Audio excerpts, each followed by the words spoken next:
final boss of Freaky Artists. Now, there is this is by Nerdimentator. It's like Nerd Terminator, Nerditator, Nerditator. It's by Nerditator. Anyways, this is about the final boss of Freaky Artists. I already know that there's one artist out there who did the Roni Kenshin thing. That yeah, that guy is in jail for liking kids, which is vile. So we're gonna see where this guy lines up on his freakiness of being an author. I'm very excited to see where this goes, or like depressed to see where this goes, just to see the folly of man, I guess. But let's dive right into it. The random behind shots of female characters in 2000s Marvel Comics? Or remember when Eve discovered her powers while fighting against Conquest? She also realized she can adjust her body parts, so she gave herself a Hey, I don't know if that's, I think that's just the good kind of freaky.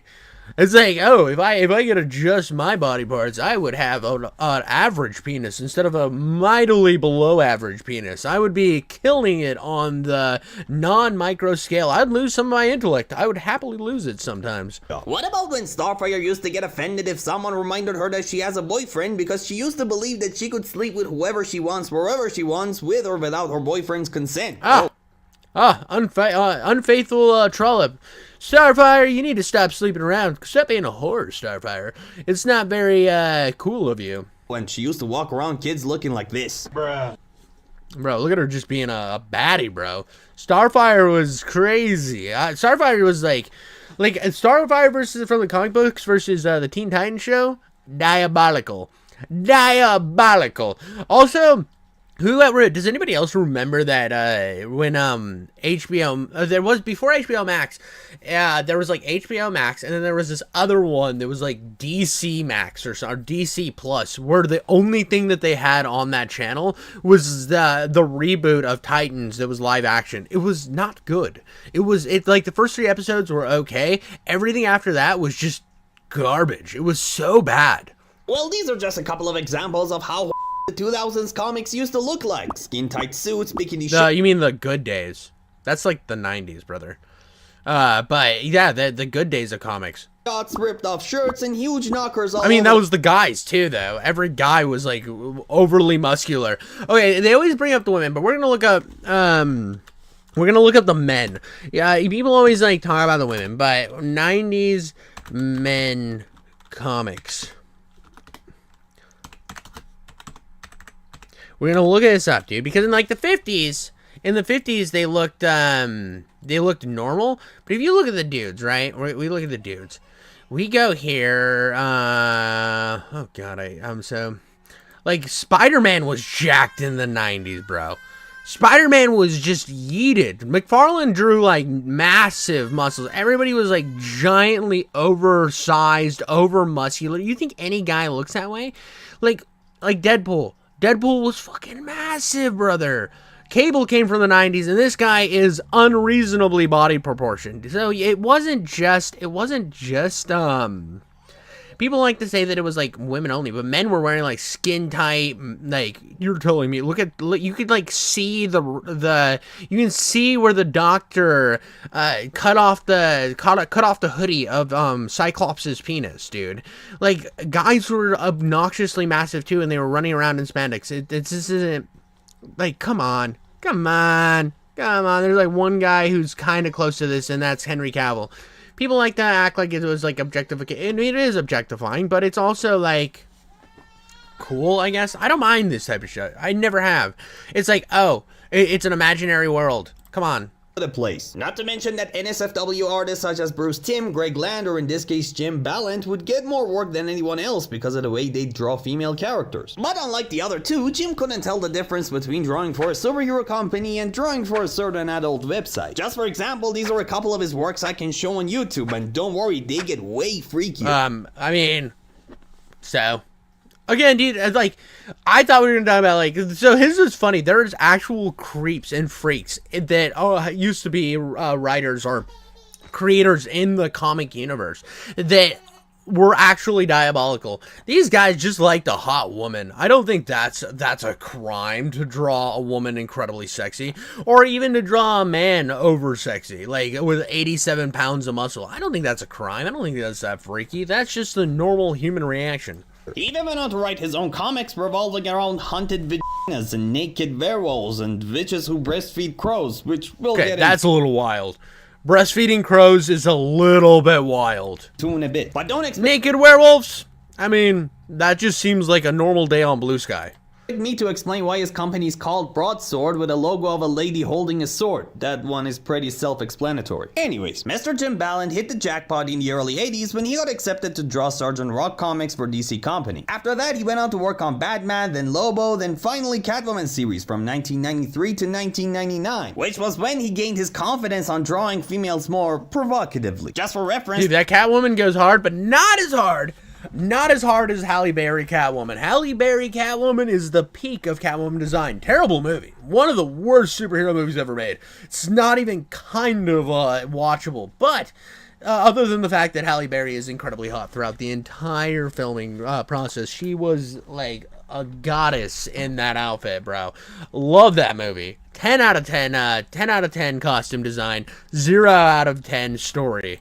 this is how he drew Catwoman in the first versus this is how he drew Catwoman in the last chapter. And by the time the comic was done, DC liked his work so much that they gave him another spin-off of the character to work on so he could show us more of his creative artistic side. Based. Needless to say, DC was more than happy to give him more work and even Well, and more- here's the thing. This is what a lot of people don't understand. It used to be the market base, and this is like comics have been in the decline for a while, especially American comics. There's a few different factors, right?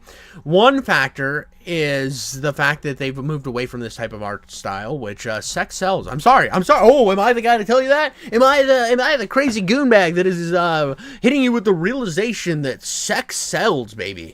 It just does. And when you're marketing a bunch of comics to the people who buy comics the most, which are like nerdy teenage to college boys, right? High school, it's like middle school to college age guys. That's what is going to be buying comics. And then like it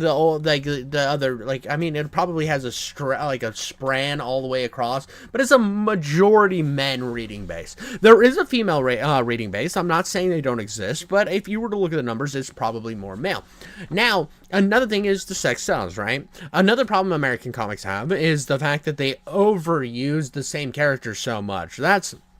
They just aren't coming up with enough original stuff. They want to milk a character until they're absolutely gone and in the dirt. It's one of the reasons like why manga's kind of taken over in this little realm, is because you can get into a story, get it from beginning to end, done with story, moving on to the next story. That character had its great run. It was perfect. They did everything right. Time to move on.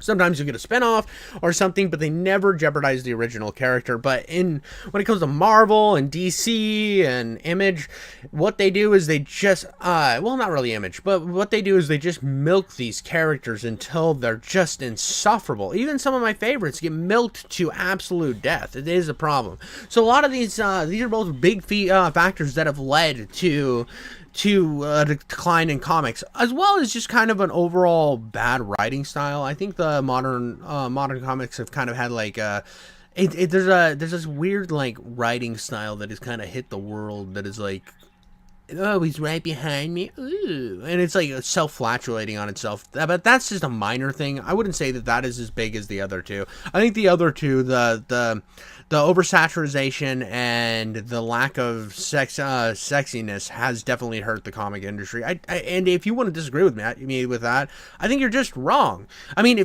when I was like a teenage boy, right? When I was a young lad, if I walked into a store and there was like a reasonably drawn female character Catwoman and then a sexy female character drawn Catwoman comic, I am buying the sexy Catwoman comic. Obviously. There's like no ifs, ands, or buts about it. It's the same thing as if I went to grab a Blade comic and Blade was morbidly obese and had like his katana just holding it and just a big fat guy compared to an in shape like buff Blade. I'm gonna get the buff Blade. It just makes more sense. I'm sorry about body positivity, guys. It's just the way the normal mind works. Marvel wanted a piece of him, but for some reason he decided the best move for him is to make his own company to make fan-servicey comics about witches and witchcraft, since he believed the world needed to know more about witches. In fact, he was so into witchcraft that he would even give tutorials about casting a fan-favorite spell at the end of each issue of his comic. And I use the term comic very loosely, since after he went solo, the difference between his work and hentai comics became unrecognizable. Like, I legit mean it. Hey man, let the artists do what they want to do. I'm cool with that.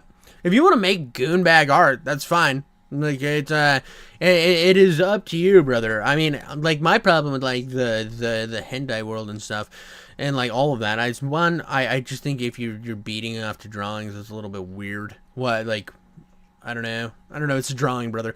Anyways, another thing, like, my thought process on the whole thing is like, why do Japanese comics like always like we're gonna do 12-year-olds and you're like shoot it, burn it with the fire. That's my biggest problem with that whole realm is it's always like she was 14 and going to high school, burn it with fire, shoot it, burn it with fire. This should not exist in the realm of humanity. Why aren't they in college or something? I say you can't show it on YouTube. You either have to search it up yourself or use your imagination. But that being said though, it's amazing how everyone at first thought that his work wouldn't last more than 3 chapters, yet he went on to prove everyone wrong by publishing 140 something. Yeah, dude, what did I say? Sex sells. It's so funny how I was proven unequivocally right so fast.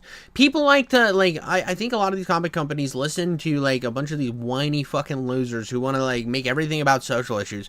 When, at the end of the day, sex fucking sells, brother. What are you gonna do about it? Issues and more. And the fact that he even went on to help other independent publishing companies with their freaky comics just goes on to show that he wasn't just in it for the money. But I'm curious to know what you guys think of it. Yeah, dude, what do you know about that? What do you know about that?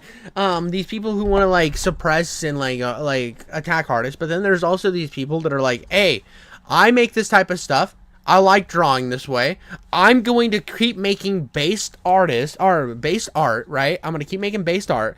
And cool, let's go. Fucking awesome. I'm going to also like build up other artists. And that's kind of like I'm gonna self-flatulate for a small second here. But when I created my Creepcast knockoff, I wanted to make sure that I didn't just build another Creepcast, right? And I saw that they had done some good steps toward allowing people to freely post their stories a lot better.